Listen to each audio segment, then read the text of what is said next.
Animal Reckless Party Club is an NFT brand with the vision to become as big as the household name of Mickey Mouse. They want to integrate their 3D NFT turtles both into the Web2 space through clothes and merchandise and into the Web3 spaces, including NFT games. If that piques your interest, you can jump over to Balthazar's Launchpad to see how you can get involved, and stay tuned for this interview to listen more about this project. So without further ado, let's jump into the interview with the CEO, Adrian. Well, welcome, Adrian, to the Balthazar podcast here. I'm glad to have you on from the Animal Reckless Party Club. What a name. Exciting stuff. And you guys have a NFT project that's going to be launching as part of our Launchpad as well. But first, I'd just love to hear, who are you? How did you get involved with this project? And what was the inspiration of this 3D turtle that you guys got going on? Yeah. Hey, Luke. Hey, community of the Balthazar. Nice to be here. Really, I was nervous the whole day, understanding that this the video podcast or the video interview is coming. But I would love to share with you something about the Animal Reckless Party Club, to show you a lot of exciting stuff that we developed in the recent weeks. So yeah, you really managed to notice that Animal Reckless Party Club, some interesting naming, and we really are building this project for 9 months straight. So our model, as a startup, we switched our business model. We switched our idea multiple times, because we were wanting to find that market fit. We wanted to understand which product will suit best for the current market condition, and it's very hard. We did some mistakes while trying to catch the trend, while the market was constantly changing, and then we came to this sustainable idea. In my opinion, and in the opinion of ARPC team, that can be scalable, that can be upgradable, and that we picked as our main one and that we're working on right now. And the Animal Reckless Party Club is basically who we are. We're reckless. We have animals on our NFTs, and Party Club because we love to party, and basically it's all a club. So pretty straightforward naming. But yeah, we picked a turtle. Because we wanted to make something new. There was a lot of, monkeys. These are the top ones, cheetahs, cats, and stuff. But there wasn't so much turtles. And also it went through with our ideology, because turtles live long. Turtles are slow, but they go far, So this is what we wanted to pack inside of our collection. It's not, you see, it's not like cartoon turtles. It's more like manly turtles. This who are confident, who are fighters. So this is what we wanted to express. Not Ninja Turtles, but something with ideology, with Ninja Turtles in mind, I would say.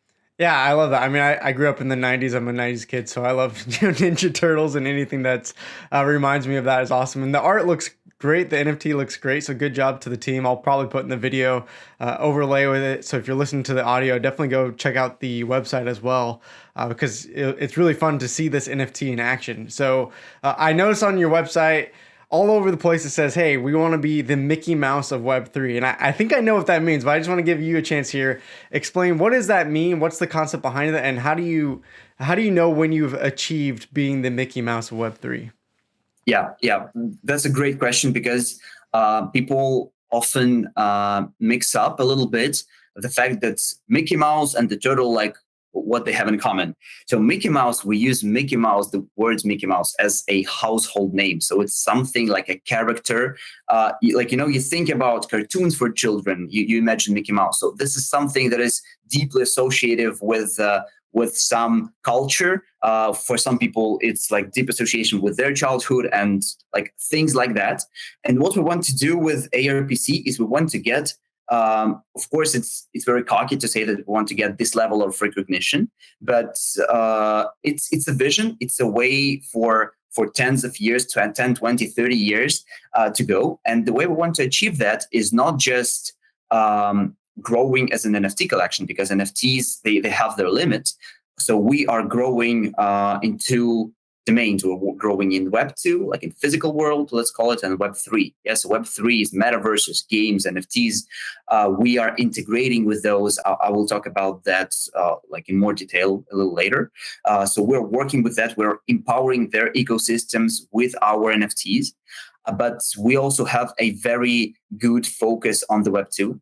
So we have I would say, some sort of um, advantage with the other players in the market is that we have a lot of personal connections with some clothing brands, with some toy manufacturers, with some people who have relations to the TV shows, to the industry of television, and that is the way, and that is the path that we'll be also going. So after the mint is done, we will start negotiating with a clothing brand, with a big like H&M sized a clothing brand, like according to the contracts, I'm not allowed to name any of the companies in here directly, but yeah, we'll be producing the merch line, the exclusive merch line with the RPC and that brand.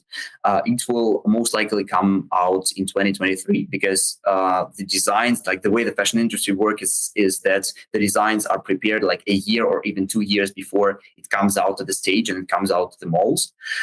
So yeah, we've got great plans, and we've got a long-term vision in terms of Web 2 spreading and Web 2 scaling.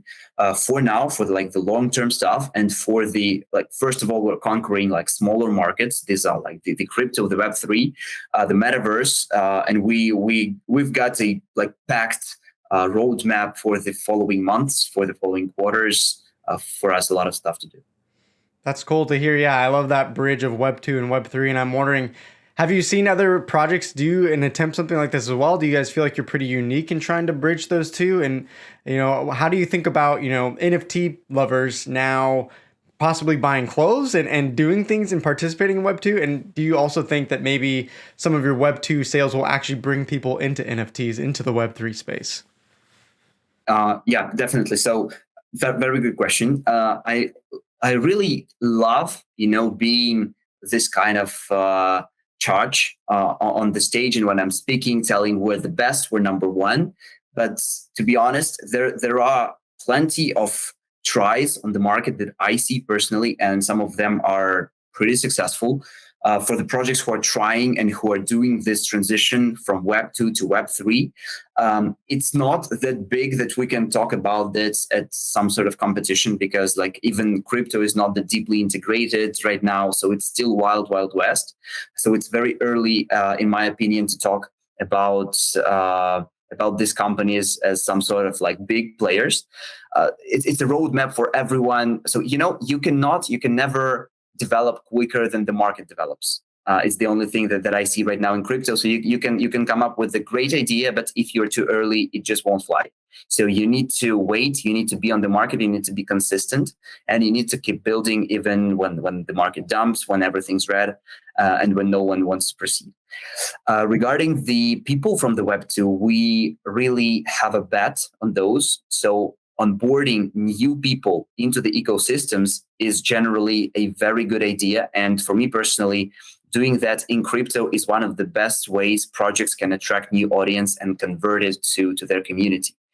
For that purposes, we are doing right now, we're just starting onboarding people. So what we did already is we are hosting events for these people, like educational, entertainment based events, where people just who know nothing about crypto, they come, and founders of big Web3 startups, big companies who have built already something, they explain how that works. They explain to these people how this ecosystem, how you can dive into it.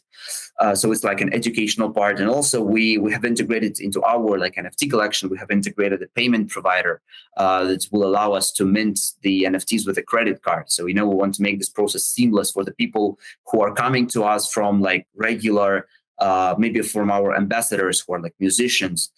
If you see that your musician sells an NFT, it doesn't mean that you need to, and you have to right now understand how the security works, how you need to secure your seed phrase, where you need to buy crypto. It's a lot of stuff going on. You can buy first, then understand that you like it, and then start diving deeper and start educating. So we want to provide this seamless integration for people, non-crypto people, to becoming full-fledged digits. Yeah, I love that. I mean, I think it's so smart to, hey, you can just come with a credit card. You don't need to know all about crypto, because that, as you're saying, is a huge barrier, whether you're a game, whether you're an NFT project, JPEG, whatever. It's so hard for people to get into this space and understand it just to buy their first thing that's related to crypto and NFT. So I love that you guys have that aspect of, hey, all you need is a or a credit card, and you're good to go, right? You can mint and now own an NFT, which I think is a great seamless way to bring people on board. And I'm curious, have people responded yet that were outside of crypto and have seen that aspect and have participated, or have you seen any interest yet in using a credit card? Yeah, to be honest, like we did try this once. We as ARPC founders, me and my two good friends, Jorge and Vladimir, were three co-founders, and we managed to launch a collectible.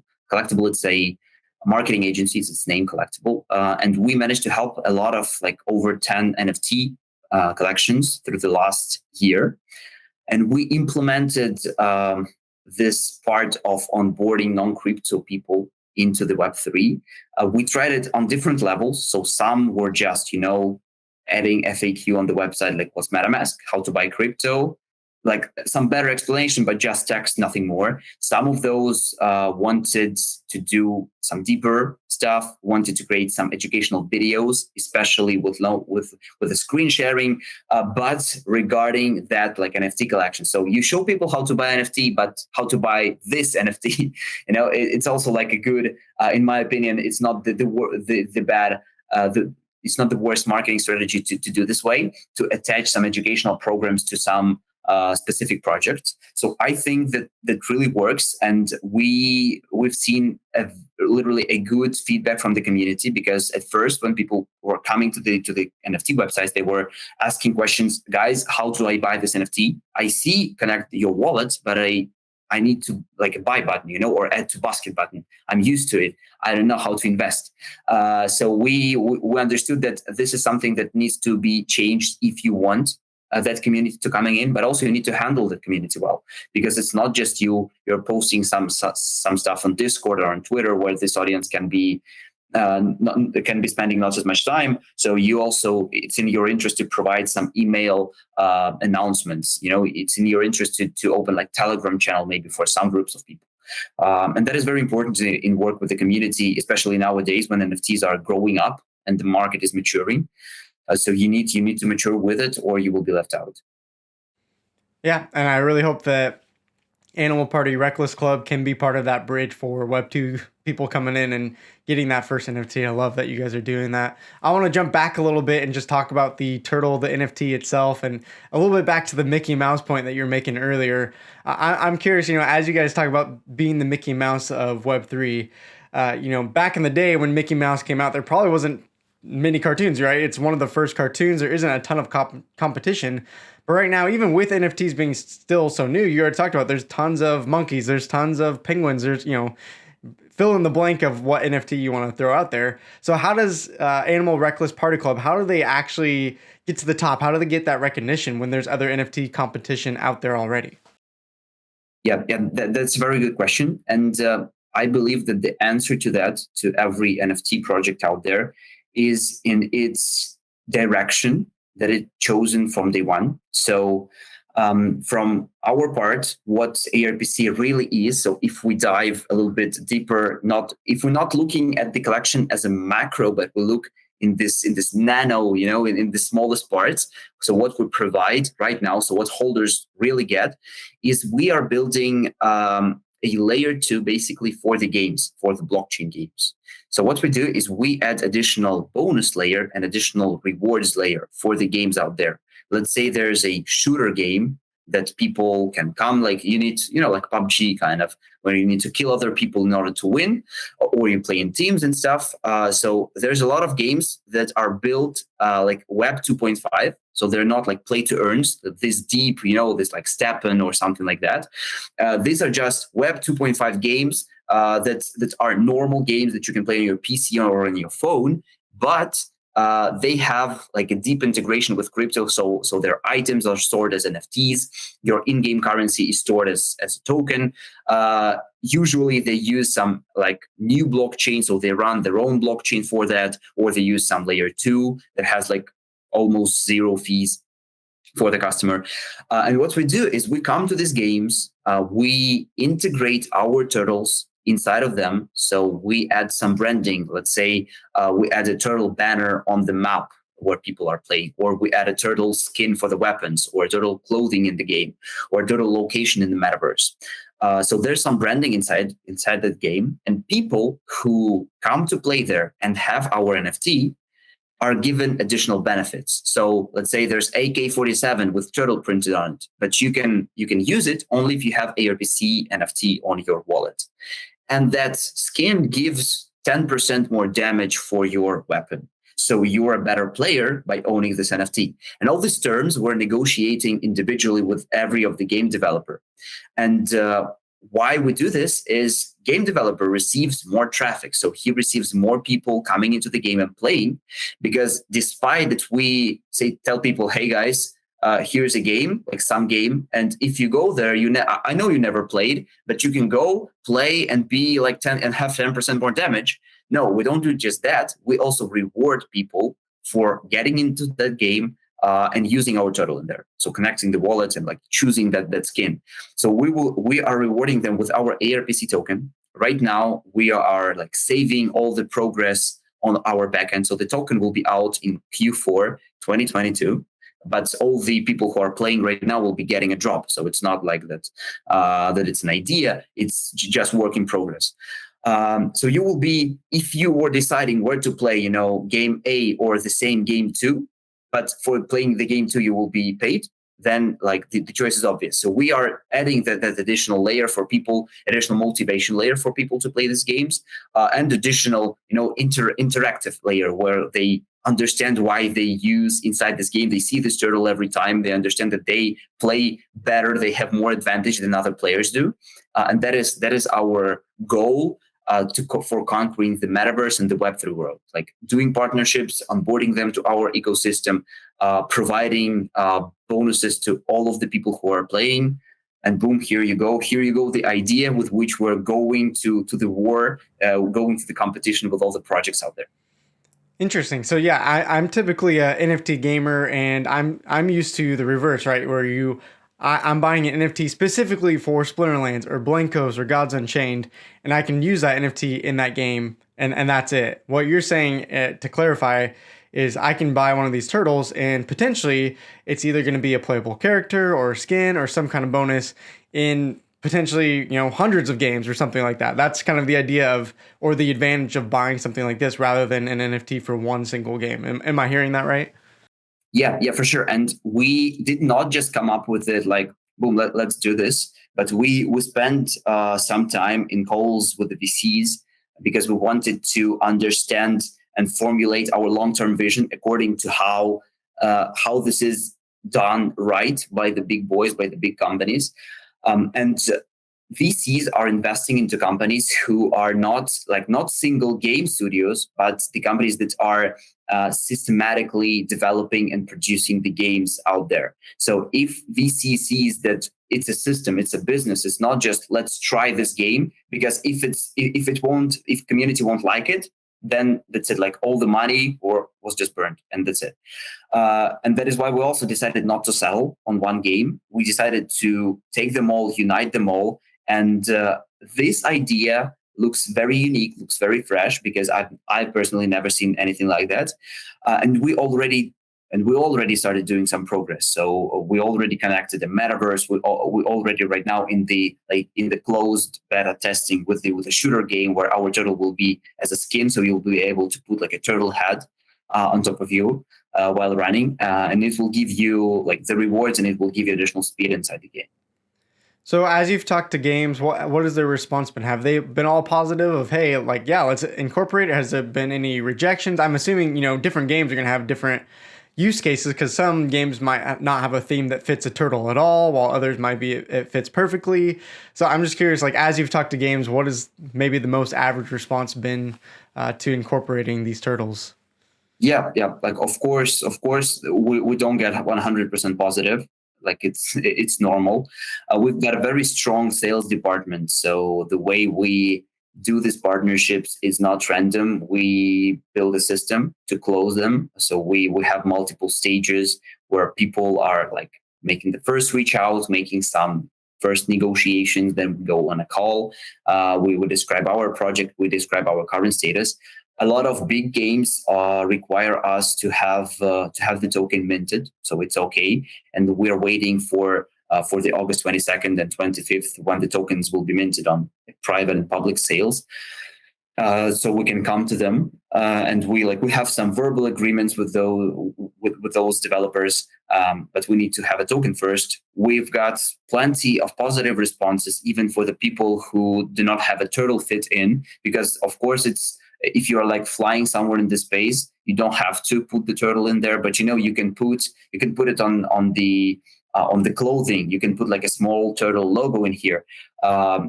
So it's important for us to show somehow like the exclusivity of an item inside the game, so that people really can feel and touch what they are using. Because there's a lot of stuff happening in crypto, just verbal stuff, like boom, published announcement on Twitter, we are partners, and what that means, no one knows what that means. We are willing to provide. Here is what it is. Here is an explanation, and here is the link where you can go and play. You can go and try it out. And get rewards for it. So we want to make it very simple and very transparent. Cool. You mentioned a token as well, and I saw that on your roadmap that you're airdropping tokens, and I'm assuming that's to the NFT holders. Or correct me if I'm wrong, but I'm also curious, what is the token used for? Is there any utility behind it? What are the plans ahead for that? Yeah, we will be focused on developing the token after the mint. So we'll have 2 full months to develop and to make a proposal, at least to the community, with the tokenomics. So we want to be careful with it. We want to think this through, literally. But the main idea for the token is for it to have utility not just in ARPC, but also in all the projects that will be connected to us. So it will be like local ApeCoin for the ARPC hub, for ARPC and co, and partners. It will be like internal payment currency and rewards currency that people will be able to use inside this ecosystem. We will be planning it out. Right now, we have like a rough drafts of what we want to see in the tokens. We expect that we will be able definitely to make it by the end of the year. It's not a problem, but we want to close. I want to finish with the INO first, because it drains so much time and so much effort, and the whole team is focused, and the whole team, everything just points out to this one day of an INO, because after this day, everything, like, it depends on how good it goes. It depends on which strategy we'll need to take. It depends on how aggressive we will be able to act on the market, how many funds we'll have, how much people we'll be able to hire. So it's just the regular business stuff, and it's so obvious, but it's often when we get asked how much will you raise in total, and we're responding a little over $1 million, and people are like, wow, over $1 million, what are you going to do with that money? With the inflation and with all the stuff, $1 million is not something huge. Having a dev team, having a sales team, and a marketing team. Here you go, the salaries. You've got some partnership costs. Sometimes you've got some ambassadors to sign. So there's plenty of places where you can spend this $1 million, and then even in a blink of an eye. So you will not even see if you do something wrong. Yeah. So you need to be very careful with that money, because it's not that much, and we need to stimulate the secondary market to get the revenue. So we need to constantly make the project better. We need to constantly onboard more partners, and by this way, more community and more people into ARPC. Awesome. Well, I want to hear more about the INO in a second, but I know you also want to do a little show and tell today for our video watchers. So do we want to set that up, and you can show off the turtles in action a little bit more? Yeah, would be great. So I will share my screen right now. This is our ARPC website, and in here I want to show you something like what we have already built.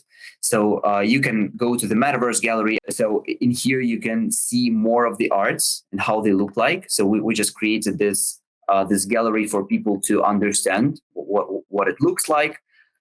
We deploy the task collection for this. If you look really close, this one, it's a little bit. So when you're uploading images and OpenSea downloads it and rehosts it, then it's not that crazy of a quality. But our turtles, every image has weight of 20 megabytes. So And it's just the projection. So it's just the 2D art that we have, and every turtle is a 3D model. This will be integratable. So every turtle has crazy details. It's like when you look close up at the full resolution image, and like every piece of every shirt, or every tooth, every, Yeah, every letter. they look good. Are they individually made, or is there some kind of random generation? How does that work? Of course, there's generation, but there's a lot of stuff drawn individually, like all the attributes. And the difference between 2D and 3D is that you see this, let's say this hoodie, even though the difference, you see that the front of the hoodie is a little bit lighter than the back of the hoodie, because the lighting is set that way that it like looks from the right side, of the turtle. And to set up lighting that way, you need to really create like the physical condition of the turtle. So you need to physically put special, I don't know how to call it, because I'm not a 3D modeler, but these guys we work with a 3D studio who help us doing that, and they explain it to me with so many words that I do not understand. Sure. So they're putting all this physics around the turtle, so it's totally movable. It has its dynamics, so it can raise hands, and the skin. When you raise your hand, the skin in here goes tighter, and then the skin in here goes smoother, or vice versa. And this turtle is literally does that. So the skin moves with it, the hoodie moves with it, everything moves with it.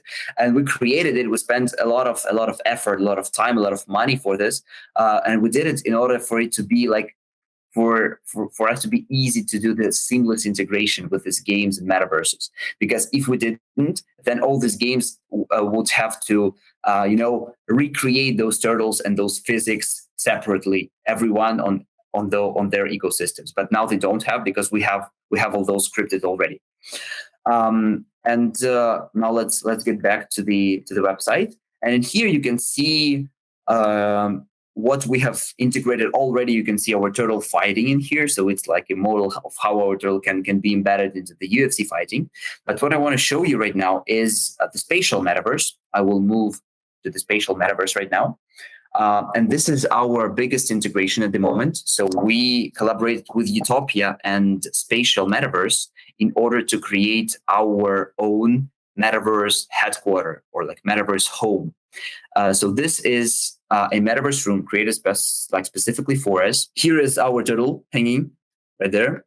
Here is the Utopia's logo. So they are our partners, and our turtles standing all around the place. You can see them here. You can see them in there, and you can host your events in here. You can hang out. So you can talk to people. You can do a bunch of different activities. From our side, we did host a big community meeting in the metaverse. So the room, unfortunately, right now, the stage of the metaverses is that they are limiting on how many people can stay in one place at the same time. In this room, there's maximum of 50 people can be staying, but we were broadcasting it to YouTube where thousands of people were watching. And our community will be able to create rooms like this, like totally for free. So you own the turtle and you can host your event. You don't need to negotiate with nobody. You can make, if you're creating your own projects, you can just host AMA sessions. You can host community meetings in here, broadcast it to YouTube and other platforms. And here you go. I want to show you what we have done in the AR. I will place the turtle. You can see I will place it right here. And we did a lot of contests with it. And you can see it in 360. Wow. Looks good. Yeah, I've got some pizza in here, but I hope it's not a problem. Yeah, with a lot of turtles, different. This is the birth one, so it's like it's like still in the egg. You can see this is the sand. Oh wow. This is. Are those each different NFTs, or is those different skins and outfits on a single NFT? Yes, those will be NFTs as well. So these are 3 random NFTs that we did put into this mask, and also we did the same thing, but like not an integration with the Instagram, but also the integration from the web page. So let me show it to you. If you don't want to use the Instagram technology, also like a turtle standing in here on your browser, we also did it for marketing purposes. And really, I wanted to share it with maybe with some NFT project founders. It's a very good idea. I love that. It's a very good idea doing this interactive stuff with your community because it's something that people are really excited to try. They really want to participate, not just like and retweet for winning an NFT, but it's like make a photo, like do something new, like join the spatial metaverse, like try some new technology. You encourage people to do something new. You get them bonuses, you get them rewards, you get them something good. So it's like I guess it's the best way of building community right now. That's the strategy that we chosen, and it shows its results. Yeah, I think that's a lot of fun. I think, especially with people who aren't into NFTs, if I show them an NFT, I'm like, hey, here's some cool JPEG that I own digitally. They're like, whatever, who cares? Like, great, you own some JPEG. But I think if you pull out your phone and you got this thing in AR and you're like, hey, look at this thing, it's inside the room. AR is becoming a lot more popular and the technology is getting better and better. And obviously, there's some improvements that need to be done with it. But I think that's probably the future of where a lot of things are going, and I think that's cool that you guys are already integrating that, having that 3D model. You can take it to family and friend events and say, "Hey, here's my cool NFT." I'm assuming that's where a lot of the excitement is coming from. Yeah, like even if you are, I don't know, like some super serious organization, I don't know, like Bank of America, I know you launch your NFT, you need to have some crazy stuff. You need to have something fun in there because it's still NFTs, and it's much better. Like if it was me who was creating those NFT passes, for some closed communities that have just a card in there, I would add something like a QR code and show it like flopping in AR on your phone. So do something fun with it, even though you are some serious guy and you have direct utility for your NFT, you have some tokenomics, some VCs and stuff and stuff and stuff. But it does not mean that you don't need those fun little things to get closer to the community. Awesome. Well, I'm excited for you guys, excited for Animal Reckless Party Club. Lastly, I just want to end with I know you guys are launching with Balthazar here on the Launchpad in a couple of days, or maybe by the time people are seeing this, like the next day. So tell me, what are you guys offering? How much is it going to be? And then, take a second, sell me on it. I want you, do your best shot, give me your best try. Why should I buy one of these guys? Yeah, man, there will be like what we're providing. It's an endless NFT. It's not based on hype. It's based on empowering the existing ecosystem. We are working on the growing market. So it's a market that, like, first of all, the whole market, like gaming market, the market of mobile and computer games. Second of all, is like crypto. And then we like on the edge of those, that's where we're working. And that's like a huge opportunity. So many gamers have not yet integrated to crypto. So there's so many new potential users to these Web 2.5 games. And what we do is we're empowering the systems. We're giving direct utility. If you're not playing with your NFT, you can rent it out. You can make money while someone else is playing.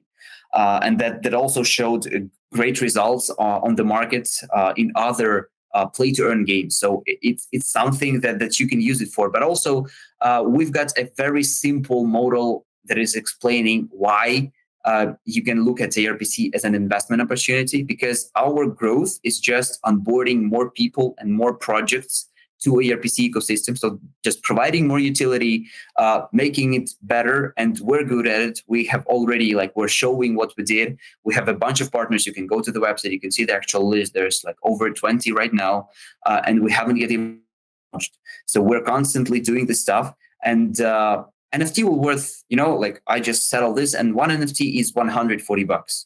There were NFTs half Ethereum when Ethereum was like $3,000. We're like $140.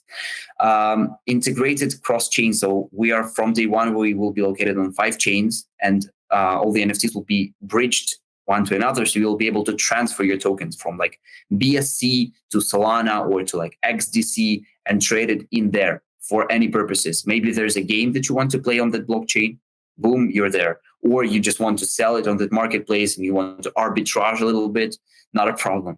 So there's got plenty of ways of how you can how you can see the utility, the direct utility of the turtle, and the investment opportunity is just we're growing the demand. So the most common thing and the most important thing is that we're growing the demand. The supply remains 7,777 turtles. And we'll be selling exclusively on just a few launchpads. So we will be having Balthazar as one of our partners that will be helping us in doing the pre-sale INO at the special price at $140 and 3 days before the public sale. So you have the time advantage and you have the financial advantage. On the public sale, we will be selling NFTs for $160. And on the public sale, we will be opening the ability to buy crypto with a credit card. So like if you're not familiar with crypto or you don't know how to do this, you can go to public sale and just use the Apple Pay and you will be set up like from the website. So it's as easy as that. And then you will just get into our Discord. You will get into all of our educational stuff. You will get to all of our community meetings and community events happening. And you will understand, you will integrate in there. You will understand the deep meaning of an NFT. Plus, what we want to do is like a know-how for the market. We are creating a buyback fund. This buyback fund will be financed with a part of the INO revenue. And the main idea, what it does is we are securing the price at $140. So if you don't like your NFT or don't like how the team performs or something else, you can just go to the smart contract and guaranteed you can sell your NFT and get $140 back that you paid for it. So you don't need to like put it on the secondary market and wait for the buyer. You can just sell it as like a liquid trading. And also this fund will be financed by the secondary market sales. So all the second part of the secondary market revenue will be also going to this fund. And our like idea and my personal dream is to make this fund, as a trailing stop. If you have traded sometime, you understand what it is. It's when, let's say, we're selling for $140, but when NFT grows to like $1,000 per NFT or like $5,000 per NFT, we want to raise this bar as well. So we don't want to keep it on $140, but we want to also make it higher in future. So yeah, we did, in my opinion, a perfect environment for this market, even to show the real utility in the NFT, to show the experienced team fully doxed, past the KYC, public, and like we're doing our best. So join our socials. You can check it out. You can check what we do, how we talk, what are our marketing strategies. And yeah, we're glad to see all of you guys in the ARPC community. Yeah, I love that. I love that you guys are being transparent. I love the concept of a buyback. You guys are saying we're so confident in this thing. Like, even if you don't like it, we are confident to buy it back. I think that's pretty cool. And I really appreciate the price point as well, because, a lot of my start was my community of, hey, we aren't the people that can afford those, 1 to 2 ETH prices when ETH was, 3K, as you were saying. So I appreciate the price point there. Excited for your guys' journey. Obviously, we're going to put the launchpad, the website links, all that in the descriptions that people can find on the podcast or the YouTube video. But any other place that you'd point people? Would you say, hey, if you want to learn more or get to know the community, would you push them to Twitter, Discord, Telegram? What would be the best places to find you guys? The best place would be the Twitter, because like the Twitter is our like primary announcement board for now. It's primary way for us to tell something to the community. If you want to chat with us, it's definitely Discord. So just go. All of our team is there. All of our community is there. We're talking. This is our place to communicate in both directions. Twitter is the way to communicate in one direction from us. You also can leave the comments and we're reading them. We're responding. So it's also available in there, but mainly it's like announcement platform. So if you want to be tuned in, if you don't want to miss on anything, then just join Twitter. That will be a primary way of communicating. Sounds great. Well, Adrian, thank you so much for your time. Excited for you guys, your launch, and excited to see how this, reckless party all ends up. So, congrats to you guys on what you've accomplished so far, and best of luck to you and the team moving forward. Yes, thank you. Thank you, Luke, so much for having me, and really had some fun. I really was nervous before, but in the process, I became more relaxed and calm. Yeah, it was amazing. Thanks so much. Yeah, we loved it. No problems. You did great. So thanks for being here. Appreciate it. And we'll see you next time.